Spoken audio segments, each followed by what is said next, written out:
नमस्कार साथियों, बौद्ध धर्म कई प्रकार का है। बुद्ध का बौद्ध धर्म, अशोक का बौद्ध धर्म, राजा हान का बौद्ध धर्म और होतई का बौद्ध धर्म। इसके अलावा जो बाकी शाखाएं हो गई, हीनयान, महायान, वज्रयान, नवयान, शून्यवाद, विज्ञानवाद, उनका तो कोई हिसाब ही नहीं है। इस वीडियो में मैंने बुद्ध के बौद्ध धर्म के बारे में बताया कि उन्होंने दुनिया को क्या शिक्षा दी थी। अगर मैं बौद्ध धर्म की शिक्षा को 3 शब्दों में बताना चाहूँ तो वो है संन्यास, अहिंसा, नास्तिकता। अब इन्हीं 3 शिक्षाओं को मैं डिटेल में बताता हूँ। तो घर छोड़ने के 6 सालों तक वो इधर उधर भटकते रहे। उसके बाद उन्होंने 2 गुरुओं से संन्यास की शिक्षा ली। पहले गुरु थे वैशाली के लार कलाम और दूसरे गुरु थे राजगीर के उदक रामपुत्र। तो मेन गुरु लार कलाम थे जो सांख्य संप्रदाय के अनुयायी थे। इन्होंने बुद्ध को उस समय के संन्यास की शिक्षा दी जिसकी 4-5 विशेषताएं थी। नंबर 1, अपनी सारी इच्छाएं त्याग दो क्योंकि यही हमारे दुखों का कारण है। और मैं इस बात से पूरी तरह सहमत हूँ, क्योंकि अगर हमारे मन में किसी चीज को पाने की इच्छा नहीं होगी तो उसके ना मिलने पर हमें दुख भी नहीं होगा। नंबर 2, भिक्षा मांगकर गुजारा करो।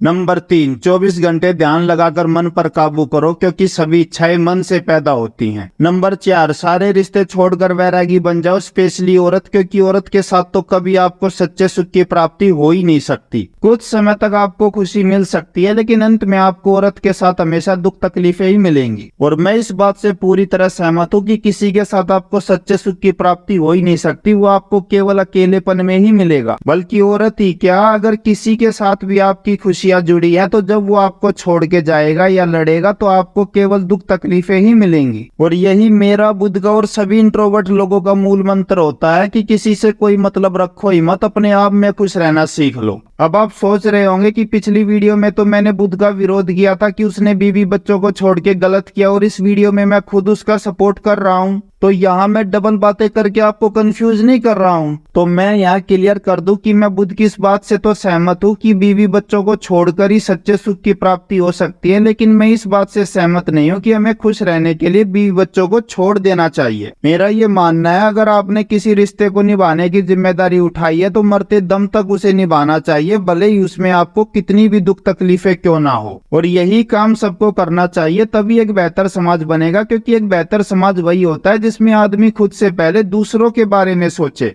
मेरे नास्तिक नगर का कॉन्सेप्ट इसी पे आधारित है, जहाँ एक को जरूरत हो तो सभी उसकी मदद करेंगे, तभी एक बेहतर समाज बनेगा। अगर भगत सिंह और बाबा साहब भी केवल खुश रहने के बारे में सोचते तो क्या कभी वो देश को ब्राह्मण और अंग्रेजों के शोषण से आजादी दिला पाते? और इसीलिए मेरे लिए भगत सिंह, बाबा साहब, अशफाक उल्लाह, राम प्रसाद बिस्मिल, चंद्रशेखर आजाद और लाला लाजपत राय जैसे शहीदों का स्थान बुद्ध से 1000 गुना ऊंचा है, जिन्होंने हमारे उज्जवल भविष्य के लिए अपनी कुर्बानियां दी। साथ ही मैं बता दूं, जिन्होंने भी समाज सुधार का काम किया है उन सभी महापुरुषों का समान रूप से सम्मान करता हूं। वो किस्मत की बात है, एक को ज्यादा कामयाबी मिली, दूसरे को कम। लेकिन जैसे अम्बेडकरवादी करते हैं ना कि बाबा साहब ही सब कुछ है, उसके अलावा किसी ने कुछ भी किया हो हम किसी का सम्मान नहीं करेंगे, तो वो मुझे बहुत गलत लगता है। उन्होंने जाति धर्म के आधार पर महापुरुषों को भी बांट दिया है कि ये तेरा और ये मेरा। तो भाई मेरा भी बुद्ध की तरह यही मानना है कि अकेलेपन में ही हमें सच्ची शांति मिल सकती है। और इसीलिए मैंने शादी नहीं की, लेकिन अगर करता तो उसे मरते दम तक निभाता, चाहे कितनी भी दुख तकलीफें क्यों ना हो। पॉइंट 5, अब उस समय के सन्यासी धर्म को तो नहीं मानते थे, लेकिन वो आस्तिक थे, एक शक्ति को मानते थे। साथ ही वो ये भी मानते थे कि जितने ज्यादा भूखे प्यासे रहकर हम इस शरीर को तकलीफ देकर उसकी तपस्या करेंगे वो उतनी ज्यादा खुश होगी। इतना ही नहीं, वो ये भी मानते थे कि अगर हमने उस शक्ति को खुश कर लिया तो हमारी आत्मा उसमें मिल जाएगी, जिसे मोक्ष कहते हैं, और उसके बाद हम दोबारा कभी भी जन्म नहीं लेंगे और हमेशा खुश रहेंगे। दरअसल उस समय सन्यासी अपने जीवन का मेन मकसद यही मोक्ष प्राप्त करना समझते थे। और इसे मैं इनकी मूर्खता कहूंगा, क्योंकि धीरे धीरे इस शक्ति को पाने के पीछे ये इतने पागल हो जाते थे कि खाना भी छोड़ देते थे, केवल हवा पानी पर जिंदा रहते थे। यहाँ तक कि लास्ट में पानी भी छोड़ देते थे और कई दिनों तक भूखे प्यासे तपस्या करके वही मर जाते थे। और मजे की बात सुनो, बाकी लोगों को लगता कि ये मरे नहीं है, बल्कि इनकी आत्मा परमात्मा में मिल गई है और इन्हें मोक्ष मिल गया है।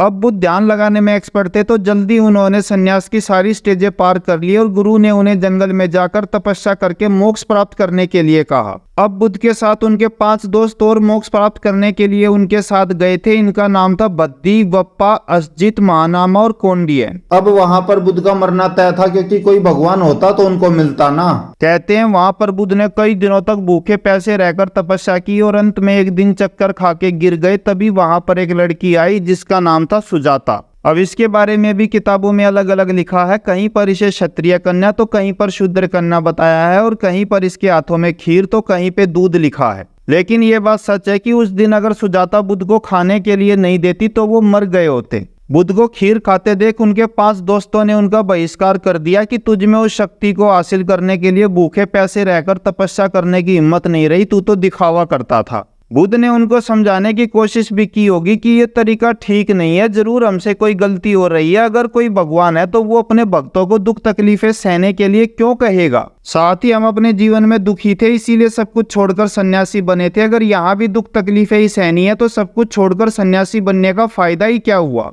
लेकिन उनके दोस्त कुछ भी सुनने को तैयार नहीं थे और वो बुद्ध को छोड़कर चले गए। जब बुद्ध ने सुजाता के हाथों की खीर खाई तो उन्हें अजीब सी शांति का एहसास हुआ और वो सोचने लगे क्या सच में कोई भगवान है, क्योंकि अगर सच में कोई होता तो वो हम लोगों को दुख तकलीफें सहकर अपनी भक्ति करने के लिए क्यों कहेगा। साथ ही वो ये भी सोच रहे थे कि इतने सालों तक कड़ी तपस्या करने के बाद वो मुझसे या किसी और से आज तक प्रसन्न क्यों नहीं हुई। अब मोक्ष और भगवान का कॉन्सेप्ट भी केवल किताबों या लोगों द्वारा बताया गया था, किसी ने कभी देखा नहीं था। इसीलिए बुद्ध समझ गए कि उस शक्ति के खुश ना होने की 2 ही वजह हो सकती है, या तो वो है ही नहीं या उसे हमसे कोई मतलब नहीं है। अब अगर वो शक्ति है ही नहीं तो उसकी तपस्या करना बेकार है, और अगर उसे हमसे कोई मतलब नहीं है तो वो हमें मोक्ष भी क्यों देगी जब उसे हमसे कोई मतलब ही नहीं है। और जब उस शक्ति को हमसे कोई मतलब नहीं है तो हमें भी उससे कोई मतलब नहीं होना चाहिए। बेकार में उसको खुश करने के लिए अपने शरीर को दुख तकलीफें क्यों दें। इस विचार के बाद बुद्ध पूरी तरह नास्तिक बन गए और समझ गए कि उस शक्ति को पाने के लिए अपने शरीर को कष्ट देना मूर्खता है। वेद ग्रंथ को तो वो पहले ही झूठा बताते थे, और इस विचार के बाद उन्होंने भगवान, आत्मा और मोक्ष के कॉन्सेप्ट को भी नकार दिया। इस विचार के बाद उन्होंने सन्यासी जीवन में सुधार किया कि हम सन्यासी बनेंगे, अपना सब कुछ छोड़कर 24 घंटे योग करेंगे, लेकिन किसी शक्ति को पाने के लिए नहीं, बल्कि अपनी सभी इच्छाओं को कंट्रोल करके हमेशा खुश रहने के लिए। तो उस दिन नास्तिक बनने के बावजूद बुद्ध के दिमाग की उथल पुथल शांत नहीं हुई थी। दरअसल बुद्ध ये जानना चाहते थे कि इंसान दुखी क्यों होते हैं और क्या कोई ऐसा तरीका है जिससे वो अपने दुखों को भूलकर एक शांत और आरामदायक खुशहाल जीवन जी सके। तो अपने 5 दोस्तों के छोड़कर जाने के बाद बुद्ध एक अलग रास्ते पर गए और एक दिन फाल्गु नदी के किनारे पीपल के नीचे बैठकर यही सोचने लगे कि इंसान दुखी क्यों होते हैं। 49 दिनों तक बैठे रहने के बाद बुद्ध ने देखा कि लोग 2 वजह से दुखी हैं, या तो उन्हें अपनी जवानी, ताकत और पैसे प्रॉपर्टी से हद से ज्यादा प्यार है, या उन्हें बीमारी, बुढ़ापे या मरने का डर है। बुद्ध भी मोक्ष प्राप्त करने की इच्छा से तपस्या कर रहे थे, इसीलिए तपस्या करके उन्हें भी कोई खुशी प्राप्त नहीं हुई। मतलब हमारे दुखों का कारण कोई ना कोई इच्छा ही होती है, तो अगर हम अपनी सभी इच्छाएं छोड़ देंगे तो हमेशा खुश रहेंगे। और यही बुद्ध का वास्तविक ज्ञान था, जिसे प्राप्त करने के बाद उनके दिमाग की सारी उथल पुथल शांत हो गई और उन्हें एक अजीब सी शांति का एहसास हुआ। अब ज्ञान प्राप्ति के बाद लोगों ने उनका नाम शाक्यमुनि बुद्ध और तथागत बुद्ध रख दिया और लोग उन्हें बुद्ध कहने लगे। तो बुद्ध जो भी जानना चाहते थे उन्हें पता चल चुका था, और अब वो अपने इस ज्ञान को पूरी दुनिया को देना चाहते थे ताकि सभी खुश रहे। शुरू में बुद्ध ने काल्पिक और तपस नाम के 2 शूद्रों को अपना ज्ञान देकर अनुयायी बनाया। अब कुछ समय के बाद उनके 5 सन्यासी साथी भी उनके पास आ गए और उनकी बातें सुनकर बौद्ध धर्म को अपना लिया। यहाँ पर मैं इनके वापस आने का एक कारण ये भी मानता हूँ कि इन्होंने कुछ दिन और तपस्या की होगी, लेकिन जब भगवान और मोक्ष नहीं मिला होगा तो ये भी समझ गए होंगे कि कोई भगवान नहीं है और नास्तिक बन गए होंगे। खैर, वजह जो भी रही हो, लेकिन इनके 5 साथी वापस आ गए और इनकी मदद से बुद्ध को बौद्ध धर्म फैलाने में बहुत मदद मिली। बुद्ध ने अपना पहला उपदेश इन्हीं 5 साथियों को दिया था, जिसे बौद्ध धर्म में धम्म चक्र प्रवर्तन के नाम से जाना जाता है। अब तक तो केवल शूद्र ही ब्राह्मणों के शोषण से बचने के लिए बौद्ध धर्म से जुड़े थे, उन्हें बुद्ध की विचारधारा से ज्यादा मतलब नहीं था। परंतु इन लोगों को बुद्ध का ज्ञान इतना अच्छा लगा कि वो इसे दूर दूर जाकर गांवों में फैलाने लगे और लोग आकर इनसे जुड़ने लगे। अब यहाँ से बुद्ध को थोड़ी तकलीफ होने वाली थी, क्योंकि जुड़ने वाले लोग समझदार या तार्किक नहीं थे। उनका दिमाग छोटे बच्चों की तरह था और बुद्ध को उन्हें एक एक चीज हाथ पकड़कर सिखानी थी। अब बुद्ध ने उन्हें बैठाया और समझाया कि भाई मेरी तो एक ही शिक्षा है, अपनी सारी इच्छाएं मार दो और तुम हमेशा खुश रहोगे, बात खत्म। तो उन्होंने भी कह दिया कि गुरुजी इच्छाएं ऐसे थोड़ी मरेंगी, उसका भी तो तरीका बताओ। तब बुद्ध ने उन्हें 4 चार आर्य सत्य बताए कि भाई देखो, पहली बात तो दुनिया में दुख है, ये बात सच है। दूसरा, उस दुख का कोई ना कोई कारण जरूर है जिससे वो पैदा हुआ है, और वो है तुम्हारी इच्छाएं। और तीसरा सच ये है कि इस दुख को खत्म कर सकते हैं इच्छाओं को मारकर। और चौथे सच में उन्होंने इच्छाओं को मारने का तरीका बताया अपना 10 शील सिद्धांत और अष्टांग मार्ग देकर। अब मेरा मानना है कि प्रारंभ में बुद्ध ने अपना 10 शील सिद्धांत दिया होगा, जिसके द्वारा बुद्ध की 10 बातें मान ली जाए तो हमारी हर इच्छाएं मर जाएगी और हम हमेशा खुश रहेंगे। और ये 10 काम थे: सत्य, अहिंसा, चोरी न करना, संपत्ति न रखना, नशा न करना, बिना समय भोजन न करना, सुखद बिस्तर पे न सोना, धन न जोड़ना, नाच गाने से भी दूर रहना, और मेरा स्पेशल स्त्रियों से दूर रहना। और मैं बुद्ध की इन 10 बातों से पूरी तरह सहमत हूँ कि अगर आपको सच में अपनी इच्छाओं पर कंट्रोल करना है तो ये 10 बातें मान लो, उसके बाद तुम्हारा मन अपने आप तुम्हारे काबू में आ जाएगा। इसको इस प्रकार समझो, मान लो आज तुम्हारा मन नाच गाने का कर रहा है तो कल फिर पार्टी वगैरह का करेगा, और उसके बाद लड़की के साथ सेक्स वगैरह, और फिर वही शादी, बीवी, बच्चे, लड़ाई झगड़ा। कहने का मतलब है तुम्हारा अपने मन पर पूरी तरह कंट्रोल नहीं है, इसीलिए तुम नाच गाना और सुख सुविधाएं लेना चाहते हो। अगर तुम्हारा अपने मन पर कंट्रोल होता तो तुम्हें किसी बात से फर्क ही नहीं पड़ना चाहिए। इस प्रकार बुद्ध ने सोच समझकर अपना ज्ञान लोगों को दे दिया, और ये सोचने लगे कि मैंने तो बहुत ही नायाब चीज दे दी है, इसके बाद कभी कोई दुखी होगा ही नहीं। लेकिन बुद्ध को अभी सबसे बड़ा झटका लगने वाला था। उन्हें ये पता चलने वाला था कि ये पूरा ज्ञान बेकार है, और कुछ लोगों को छोड़कर ये किसी को पसंद नहीं आएगा।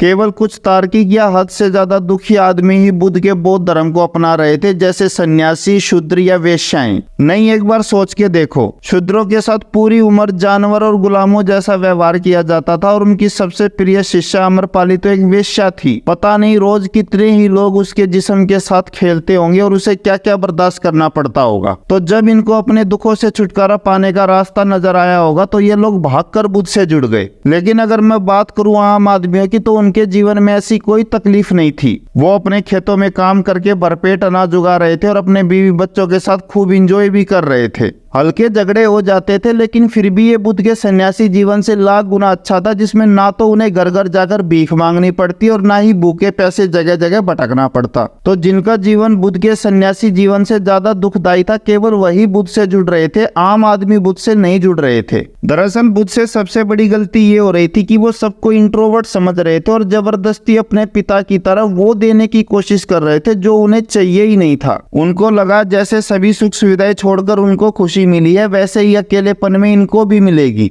लेकिन वो भूल गए कि हम इंट्रोवर्ट मुश्किल से 2-3% होते हैं, और बाकी लोगों को हमारी तरह अकेलेपन में खुशी नहीं मिलती, बल्कि बाकी लोगों को तो खुशी चाहिए ही नहीं। उन्हें शादी के बाद के झगड़ों से कोई मतलब नहीं है, बस मौज मस्ती करने के लिए गर्लफ्रेंड या बीवी मिल जाए और बाद में जो होगा देखा जाएगा। इसके अलावा लड़ाई हो भी गई तो खुश रहने के लिए वो दूसरे तरीके अपना लेंगे, जैसे रात को 2 पैक लगा लेंगे, या कहीं बाहर घूमने चले जाएंगे, या बाहर अफेयर चला लेंगे। रोज बुद्ध उन्हें खुश रहने के लिए बीवी बच्चे पैसा प्रॉपर्टी छोड़ने को कहते, लेकिन वो रोज यही कहते कि भाई ये नहीं होगा, कुछ और बता। धीरे धीरे बुद्ध की समझ में भी आने लगा कि मैं भी वही गलती कर रहा हूँ जो मेरे बाप ने की थी। मैं लोगों को जबरदस्ती वो देने की कोशिश कर रहा हूँ जो उन्हें चाहिए ही नहीं। इन लोगों को मेरी तरह ऐसी शांति चाहिए ही नहीं जिसके बाद कुछ और पाने का मन ना करे, बल्कि ये तो अपने घरेलू झगड़ों से दुखी हैं और थोड़ी देर ध्यान भटकाने के लिए यहाँ आए हैं। शुरू में तो वो अपने 10 शील सिद्धांतों पर अड़े रहे, परंतु धीरे धीरे उनके शिष्यों ने समझाया कि इन नियमों की वजह से लोग हमसे जुड़ नहीं रहे हैं और आपको इनमें थोड़ी ढील देनी चाहिए। 5 बुद्ध के प्रिय शिष्य थे जो उनकी तरह ही तार्किक रहे होंगे, जिन्होंने बौद्ध धर्म की कमियां बताकर उसे सुधारने में मदद की होगी। इनके नाम अनिरुद्ध, आनंद, उपाली, सारिपुत्र और मोदगलायन थे। शिष्य उपाली के कहने पर संगीत की और आनंद के कहने पर औरतों को मठ में प्रवेश की अनुमति दी, परंतु उन्होंने इस बात का ध्यान भी रखा कि आदमी और औरत अलग अलग रहे, वरना जिन लोगों को बहला फुसलाकर वो मठ में लाए थे वो औरतों के साथ भाग जाते। राजा को जोड़ने के लिए तो उन्होंने पैसा, प्रॉपर्टी और बीवी बच्चे छोड़ने का रूल भी हटा दिया, और धीरे धीरे सभी 10 शील सिद्धांत हटाकर उन्होंने अष्टांग मार्ग बनाया। किताबों में तो ये भी लिखा है कि उन्होंने शाकाहारी होने का नियम भी हटा दिया और मांस खाने की इजाजत भी दे दी थी। जो भिक्षु शाकाहारी भोजन करना चाहते हैं उन्हें इसकी अनुमति है, किंतु अन्य जो मांसाहारी ग्रहण करना चाहते हैं वो मांसाहारी ग्रहण कर सकते हैं, किंतु उनके भोजन के लिए किसी भी जीव की जीव हत्या नहीं की गई हो। मैंने अपनी वीडियो 8 में बताया भी था कि मैं शाकाहारी हूँ और मुझे लड़की, शराब, नशा पसंद नहीं है, तो जरूरी नहीं मैं अपनी सोच दूसरों पर भी जबरदस्ती थोपूं। मेरे संगठन में खाने पीने रहने का कोई भी नियम नहीं बनाया जाएगा। ये लोगों की इच्छा है कि वो जिस तरीके से चाहे उस तरीके से रह सकते हैं। यहाँ तक कि मैंने अपनी वीडियो में ये भी कहा था कि मैं पूजा पाठ नहीं करता, तो इसका मतलब ये नहीं कि जबरदस्ती पूरे देश में पूजा पाठ करने पर रोक लगा दूं। वो मेरी इच्छा है कि मुझे नास्तिकता पसंद है और मैं भगवान को नहीं मानता, लेकिन जिसको मानने में मजा आता है वो मन की खुशी के लिए भले ही माने। ये देश सबका है और सबको अपने तरीके से यहाँ पर रहने का हक है। कोई भी जबरदस्ती अपने तरीके दूसरे पर थोपता है तो उसे मैं पूरी तरह गलत मानूंगा, फिर चाहे वो नास्तिक ही क्यों ना हो। और यही बात बुद्ध की समझ में भी आ गई थी। वो भी मेरी तरह तार्किक और समझदार थे। 10 शील सिद्धांत बनाकर वो समझ गए थे कि मैं अपने रूल लोगों पर जबरदस्ती नहीं थोप सकता। ये लोगों की खुद की इच्छा है कि वो जैसे चाहे वैसे रह सकते हैं। साथ ही बुद्ध ये भी चाहते थे कि भले ही लोग मेरी तरह सन्यासी ना बने, लेकिन दुनिया से लड़ाई झगड़ा खत्म हो जाए और सब मिलकर प्रेम से रहे। अब बुद्ध ने सोचा होगा कि अगर मैं इन्हें सन्यासी नहीं बना पा रहा हूँ तो कम से कम मिलजुल के रहना सिखा देता हूँ। इससे दुनिया में जो नफरत, लड़ाई, ईर्ष्या है, कम से कम वो तो खत्म हो जाएगी। साथ ही ये लोग किसी न किसी तरह मुझसे जुड़े भी रहेंगे तो हो सकता है भविष्य में धीरे धीरे ये मेरी तरह सन्यासी भी बन जाए। तो इस प्रकार 10 शील सिद्धांतों के बाद बुद्ध ने अष्टांग मार्ग दिया। ये रास्ता वास्तव में उन लोगों के लिए था जिनमें बुद्ध की तरह अपना सब कुछ छोड़कर सन्यासी बनने की हिम्मत नहीं थी, जो केवल मन की शांति के लिए बौद्ध धर्म से जुड़ रहे थे। अष्टांग मार्ग में ये जो बार बार सम्यक बोला गया है, ये और कुछ नहीं बल्कि हानिकारक काम छोड़कर सही काम करने को कहा जाता है। जैसे सम्यक दृष्टि, वाणी, कर्म का मतलब है कुछ भी गलत ना देखो, ना बोलो, ना करो। अब अष्टांग मार्ग की वजह से बौद्ध धर्म फैलने तो लगा था, लेकिन इसकी वजह से बुद्ध को एक बड़ा झटका लगने वाला था। जिस लड़ाई झगड़े को रोकने के लिए बुद्ध ने बौद्ध धर्म बनाया था, वही लड़ाई झगड़ा इस अष्टांग मार्ग की वजह से अब बौद्ध धर्म में भी होने वाला था। बुद्ध ने अपने अष्टांग मार्ग में गलत और हानिकारक काम छोड़ के सही काम करने की बात कही थी, लेकिन समस्या ये है कि इसका फैसला कौन करेगा कि कौन सा काम सही है और कौन सा काम गलत। मतलब 1% चीजें ऐसी होती हैं जो पूरी तरह से सही या गलत बताई जा सकती हैं, लेकिन 99% चीजें बताने वाले के नजरिए पे निर्भर करती है। जो चीज एक के लिए सही होती है वही दूसरे की नजर में गलत भी हो सकती है। ऊपर से सेम काम हमारा दुश्मन करे तो गलत लगता है, लेकिन जब हम करें तो सही लगता है। उदाहरण के तौर पर हिंदू देवी देवताओं की मूर्ति और तस्वीरों की पूजा करना अंधविश्वास है, लेकिन बाबा साहब और बुद्ध की मूर्तियों की पूजा करना सही है। गांधी का बताया हुआ अहिंसा का रास्ता गलत है, लेकिन बुद्ध का बताया हुआ अहिंसा का रास्ता सही है। शिव का वैरागी जीवन तो गलत है, लेकिन बुद्ध का सन्यासी जीवन सही है। सावरकर का जान बचाने के लिए अंग्रेजों से माफी मांगना तो गलत था, लेकिन बाबा साहब का अंग्रेजों की नौकरी करना और उनके कामों को सही बताना वो सही है। बाल गंगाधर तिलक द्वारा अंग्रेजों का विरोध करना तो गलत बताया जाता है, लेकिन बिरसा मुंडा द्वारा अंग्रेजों से लड़ना सही बताया जाता है। इसी तरह राम का प्रेग्नेंट सीता को छोड़ना तो गलत था, लेकिन बुद्ध का अपनी पत्नी और बच्चे को छोड़ना वो सही था। यहाँ तक कि ब्राह्मण विदेशी हैं जिन्होंने बाहर से आके हर चीज पे कब्जा कर लिया, इसीलिए उनको मारकर भगाना तो सही है, लेकिन उनके बाद आने वाले मुसलमान विदेशी नहीं है और उनका हर चीज में बराबर का हक है। उन्हें देश से निकालने की बात करना गलत है। और ये तो मैंने बहुत बड़े मुद्दे दिए हैं, इनको ही सही गलत बताना बहुत मुश्किल है। तो जो छोटी छोटी बातें होती है उनको तो आप भूल ही जाइए कि सही गलत बता पाओगे। तो भाई इन सब बातों के द्वारा मैं यही बताना चाहता था कि सही गलत बताना बहुत मुश्किल है। केवल 1% काम ऐसे हैं जिसको प्रत्यक्ष रूप से गलत या सही बताया जा सकता है। तो यहाँ मेरे इन उदाहरणों से आप समझ गए होंगे कि गलत या सही डिसाइड करना बहुत मुश्किल होता है। तो यही हाल बुद्ध का भी रहा होगा। अब बुद्ध के सामने भी उनके शिष्यों की सही गलत के नजरिए को लेकर लड़ाई होती थी, परंतु बुद्ध तार्किक थे तो किसी तरह उन्हें शांत कर देते होंगे। परंतु कुछ सवाल तो बुद्ध के सामने भी ऐसे आए होंगे कि वो सही गलत बताने में खुद कंफ्यूज हो गए होंगे। उदाहरण के लिए बुद्ध ने खुद कहा था कि भूखे प्यासे रहकर शरीर को तकलीफ मत दो, हमें इसके हर पल का आनंद लेना चाहिए। तो लोगों ने इसी बात को लेकर बुद्ध को तर्क दिए होंगे कि जब जीवन का आनंद लेने के लिए आपने खाना पीना शुरू कर दिया तो सुख सुविधाएं और बीवी बच्चों का आनंद लेना भी शुरू कर दो। मतलब आपको पत्नी बीवी बच्चों में इंटरेस्ट नहीं है, लेकिन दूसरों को तो है, उनको तो मजे लेने दो। बुद्ध ने तर्क दिए भी होंगे कि बीवी बच्चे के साथ जो खुशी मिलती है वो क्षणिक होती है, अंत में आपको दुख तकलीफें ही मिलेंगी। अब उन लोगों ने भी बुद्ध को तर्क दिया होगा कि महाराज जीवन भी तो क्षणिक है, कौन कब मर जाए पता नहीं, तो कम से कम जितना जीवन है उसका ही आनंद ले लेने दो। भविष्य में दुख होगा ये सोचकर आज हम किसी चीज का आनंद ना ले, ये भी तो गलत है ना। तो इस प्रकार कुछ लोग सच में तार्किक आए होंगे जिन्होंने मेरी तरह बुद्ध को समझाने का प्रयास किया होगा कि आपका सन्यासी जीवन इतना भी सही नहीं है जितना आप सोच रहे हैं। और इस प्रकार बुद्ध सच में सोचने पर मजबूर हो गए होंगे कि मैंने वास्तव में जो ज्ञान दिया है ये सच में लोगों के लिए सही है भी या नहीं। तो बुद्ध के 10 शील और अष्टांग मार्ग दोनों ही ज्ञान फैल हो चुके थे और अब वो कोई ऐसा ज्ञान देना चाहते थे जो सब पे लागू हो सके और जो ज्यादा कठिन भी ना हो। तब जिस नास्तिकता ने बुद्ध को जंगल में मरने से बचाया था उसने ही बुद्ध के धर्म को बचाया और बुद्ध ने लोगों को नास्तिकता का सिंपल सा और आसान ज्ञान दिया, अपना दीपक स्वयं बनो। दरअसल लोग समझते हैं कि नास्तिकता का मतलब है भगवान को ना मानना, लेकिन नास्तिकता ये नहीं है। नास्तिकता किसी भी चीज पर आंख बंद करके भरोसा करने के बजाय सोच समझकर जांच पड़ताल करने के बाद उस पर भरोसा करने की बात करता है। और अपना दीपक स्वयं बनो भी यही बात कहता है कि आंख बंद करके किसी भी आदमी या बात पर भरोसा मत करो, बल्कि उसे देखो, जांचो, परखो और तुम्हें सही लगे तो मानो। और ये चीज तुम्हें कोई नहीं सिखा सकता, बल्कि अपनी योग्यता और परिस्थिति को ध्यान में रखकर तुम्हें खुद फैसला करना होगा कि तुम्हें कौन सा रास्ता चुनना और कौन सा नहीं। बल्कि एक रास्ता भी हमेशा सही हो ये जरूरी नहीं है। जो आज आपका सही रास्ता है वो कल गलत भी हो सकता है। उदाहरण के लिए जहाँ पर प्यार से बात बनती हो वहां पर लड़ना मूर्खता है, लेकिन जो लोग लातों की भाषा समझते हो उन्हें प्यार से समझाना बेवकूफी है। तो हिंसा हिंसा दोनों ही रास्ते सही हैं, बल्कि मेरा तो ये मानना है कि शांति केवल हथियारों से ही लाई जा सकती है। साथ ही ऐसा नहीं था कि ये सिद्धांत देने के बाद बुद्ध ने अपने अष्टांग मार्ग और 10 शील सिद्धांत को मानने से मना कर दिया हो। दरअसल बुद्ध ने अपनी शिक्षा को 3 हिस्सों में बांट दिया था। 10 शील सिद्धांत उन लोगों के लिए था जो अपना सब कुछ छोड़कर बुद्ध की तरह सन्यासी बनना चाहते थे और उनकी जैसी शांति पाना चाहते थे।